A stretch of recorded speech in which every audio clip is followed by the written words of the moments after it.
బంగారం, బ్యాంకులు, ఇతర ప్రైవేటు సంస్థల్లో ఉన్న విడిపించి కొనబడును. కొమ్మూరి గోల్డ్, ఆంధ్ర మరియు తెలంగాణ. ఒడిశా రాష్ట్రంలోని పూరి జగన్నాథుని తరపులు తెలుసుకున్నాయి. సంపద లెక్కింపు ప్రక్రియ ప్రారంభం కాబోతుంది. మనకున్న సమాచారం మేరకు మరి కాసేపట్లో సంపదకు సంబంధించినటువంటి లెక్కింపు ప్రక్రియ స్టార్ట్ కాబోతుంది. అయితే ఈ విషయాన్ని అందరూ రిపోర్ట్ చేసే ఉద్దేశంతో ఉన్నారు. కానీ మనం టీవీ ఎక్స్క్లూజివ్గా శోధించి పరిశోధించి చాలా సరికొత్త విషయాన్ని పూరి జగన్నాథుడి ఆలయానికి సంబంధించిన కొన్ని విషయాలు మీకు చెప్పబోతా ఉన్నాను. అది ఎక్స్క్లూజివ్గా మీరంతా వీడియో వినండి. ఈ పూరి జగన్నాథుడి ఆలయం గురించి మహాభారతంలో కూడా పూరి జగన్నాథుడి ఆలయం గురించి వివరించడం జరిగింది. సో మహాభారత కాలం నుంచి చరిత్ర ఉన్నటువంటి టెంపుల్ పూరి జగన్నాథుడి ఆలయం. ఇది చాలా విశిష్టమైనటువంటిది, చాలా పవర్ఫుల్.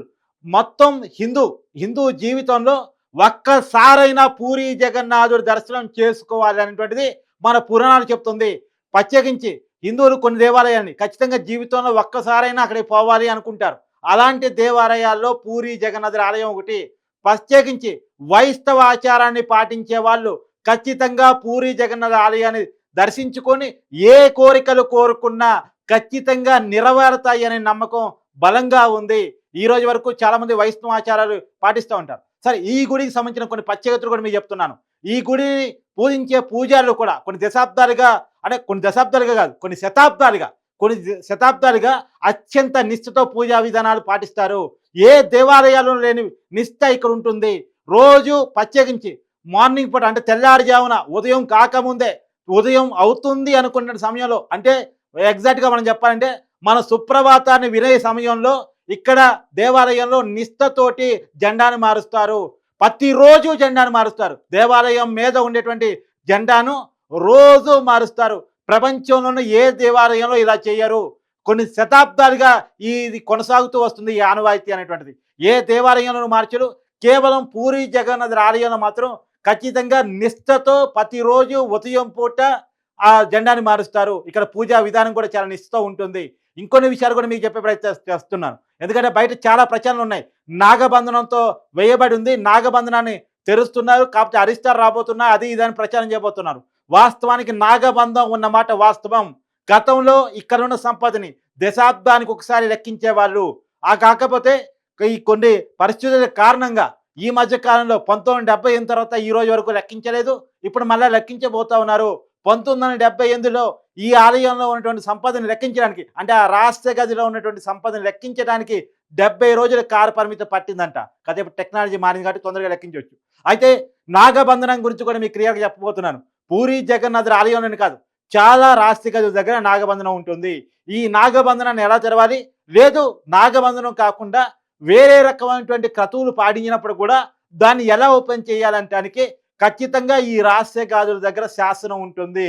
మళ్ళా చెప్తున్నానండి, ప్రతి రహస్య గది దగ్గర శాసనం ఉంటుంది. ఆ రోజుల్లో సంపదను భద్రపరిచే దానికోసం, దేవుడి సంపదను కాపాడే దానికోసం, దొంగల పారు కాకుండా చూసేదానికోసం, రాజులు దైవాధీనులు దేవుడికి ఇచ్చినటువంటి సంపదని ఖచ్చితంగా రక్షించే దానికోసం ఈ నాగబంధనాన్ని వాడేవాళ్ళు. ఈ నాగబంధనాలు కనుక ఒక్కసారి వేస్తే అక్కడ కాలకూట విషనాగులు కాపలా ఉంటాయి. కాలకూట విషనాగులతో పాటు నాగమన కలిగినటువంటి అత్యంత శక్తివంతమైనటువంటి సర్పాలు కూడా రక్షణగా ఉంటాయి. ఏంటి సర్పాలు అనేది కూడా మీకు చెప్పే ప్రయత్నం చేస్తాను. నాగమని ఏ సర్పానికి ఉంటుంది? నాగమని ఏ సర్పానికి ఉంటుందంటే 100 సంవత్సరాల పాటు మనిషికి కనపడకుండా, మనిషికి కంటపడకుండా 100 సంవత్సరాల పాటు జీవించగలిగినటువంటి సర్పానికి నాగమని శక్తి వస్తుంది. నాగమని మన సినిమాల్లో కొన్ని చోట చూపిస్తూ ఉంటారు. ఖచ్చితంగా పాము తల మీద నాగమణి ఉంటుంది. ఆ నాగమణి ఆ సర్పం పొందాలి అంటే 100 సంవత్సరాల పాటు మనిషికి కంటపడకుండా తిరగాలి. అలాంటి సర్పానికి నాగమణి కలిగే శక్తి వస్తుంది. ఆ సర్పానికి మనిషి కంటే కాదు, ఈ ప్రపంచంలో చాలా మంది కంటే విపరీతమైన శక్తి వంటిన దానికి వస్తుంది. ఆ సర్పాన్ని జయించడం అత్యంత కష్టం.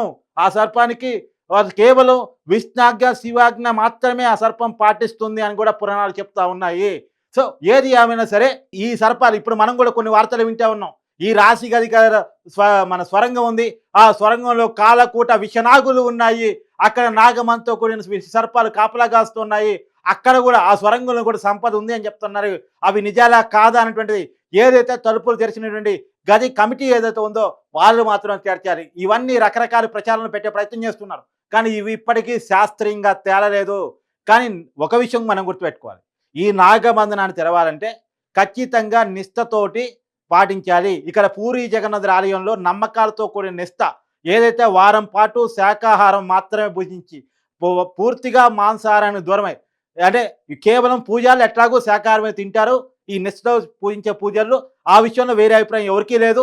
కాకపోతే ఆ ఆలయంలో లెక్కించడానికి వచ్చేటువంటి ఎవరైతే అధికారులు ఉన్నారో, ఇతర సిబ్బంది ఉన్నారో, ఈ సర్పాల విషయంలో జాగ్రత్త తీసుకోవడం కోసం వచ్చిన వైద్య సిబ్బంది ఉన్నారో, వీళ్ళంతా కూడా ఇక్కడికి రాబడే ప్రతి వాళ్ళు నిష్టతోటి కొన్ని రోజుల పాటు శాకాహారం మాత్రమే తిని ఎలాంటి మాంసాహారానికి లోను కాకుండా దూరంగా ఉండి ఈ నిష్టతోటి పూజా విధానాలు క్రతువులు పాటిస్తూ వచ్చినటువంటి వాళ్ళే. అలాంటి వాళ్ళని మాత్రమే ఇక్కడికి ఎలవ్ చేయడం జరిగింది. అలాంటి వాళ్ళ నేపథ్యంలో వాళ్ళ ఉంచుకొని ఇక్కడ లెక్కింపు చేయబోతా ఉన్నారు. సో ఏది ఏమైనా పూరీ జగన్నాథ్ ఆలయ సంపద వాస్తవంగా ఇది ఒక పెద్ద రాజకీయ వివాదం. ఎందుకు 1978 తర్వాత లెక్కించకపోవటం మీద చాలా రాజకీయ వివాదం ఉంది. నవీన్ పట్నాయక్ గవర్నమెంట్ ఒడిశాలో మొన్నటిదాకా అధికారంలో వరుసగా కొన్ని దశాబ్దాల పాటు అధికారంలో ఉన్న నవీన్ పట్నాయక్ గవర్నమెంట్ మీద బీజేపీ నాయకులు తీవ్రమైన ఆరోపణ చేశారు. అప్పుడు ఇచ్చిన ఎన్నికల హామీ ప్రకారం అధికారంలో రాగానే కమిటీ వేసి నిష్టలు పాటించి కతువులతోటి నాగబంధనాన్ని తెరవాలంటే గరుడు మంత్రం ఉండాలి. ఇందాక నేను చెప్పడం మర్చిపోయాను. నాగబంధనాన్ని తెరవాలంటే గరుడు మంత్రం మాత్రమే మార్గం. సో గరుడు మంత్రాన్ని చదివి నిష్టలు పాటించి ప్రత్యేకమైన పూజా విధానాలతోటి ఈ నాగబంధనం ఉన్నటువంటి తరపులను తెరవటం జరిగింది.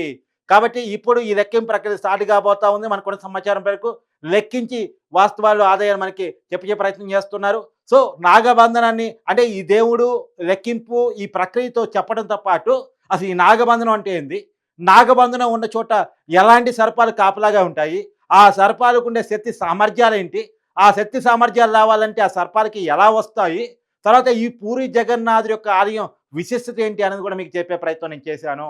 ఇది ఎక్స్క్లూజివ్గా మీకు విషయాన్ని అందించడం కోసం. మొత్తం పూరి జగన్నాథుడు అనేటువంటి దేవుడు చాలా పవర్ఫుల్. ఇక్కడ చాలా నమ్మకంగా కొలుస్తూ ఉంటారు. మీ ప్రపంచంలోనే అత్యంత నిష్టగా కొలవబడేటువంటి దేవుడు పూరి జగన్నాథుడు. కాబట్టి వైష్ణవాచార్యంలో మళ్ళీ చెప్తున్నాను, వైష్ణవాచార్యంలో ఖచ్చితంగా వాళ్ళ జీవిత కాలంలో ఒక్కసారైనా ఈ టెంపుల్ని దర్శించుకోవాలని చెప్పేసి నమ్ముతూ ఉంటారు. కాబట్టి అక్కడ ఆ దేవుడి యొక్క సంపద ఏదైతే రాష్ట్ర గదిలో ఉందో కొన్ని శతాబ్దాలుగా ఉన్నటువంటి ఆ సంపదను లెక్కించబోతా ఉన్నారు. లెక్కించిన తర్వాత ఏ మేరకు వస్తాయి, ఏమి వస్తాయి, ఎలాంటి వజ్ర వైడూర్యాలు బయటపడతాయి, ఎలాంటి అప్పటి రాజులి నాణ్యాలు బయటపడతాయి, బంగారు వెండి నాణ్యాలు బయటపడతాయి, ఏ మేరకు సంపద ఉంటుంది అనేటువంటిది చూడాల్సిన పరిస్థితి ఉంది. కానీ దేశవ్యాప్తంగా చాలామంది హిందువుల నుంచి వస్తున్న డిమాండ్ ఏంటి అంటే చాలా రాశి గదులు ఈ దేశంలో ఉన్నాయి. అనంత పద్మనాభ స్వామి ఆలయంతో పాటు చాలా రాశి గదులు ఉన్నాయి. ఈ రాశి గదనాలని ఖచ్చితంగా ఆ దేవాలయంలో శాసనాలు ఉంటాయి. మళ్ళా చెప్తున్నాను, ఏ దేవాలయంలో అయితే బంధనాల ద్వారా సంపదను భద్రపరిచారో ఆ బంధనాలు తెరవడానికి ఖచ్చితంగా శాసనాలు ఉంటాయి. ఆ శాసనాలు కొద్ది మంది మాత్రం అర్థం చేసుకోగలరు.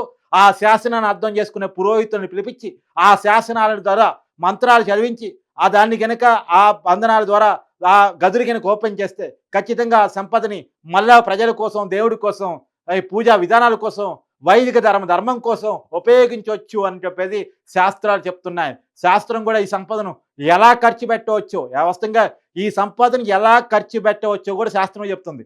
ఇక్కడ లెక్కించబడ్డ డబ్బుని, ఇక్కడ బయటకు తీసుకురాబడ్డ సంపదని ఒక సగ భాగం అంటే ఒక 25% పావులా భాగం ఖచ్చితంగా దేవాలయం మెయింటెనెన్స్ కోసం ఇస్తారు.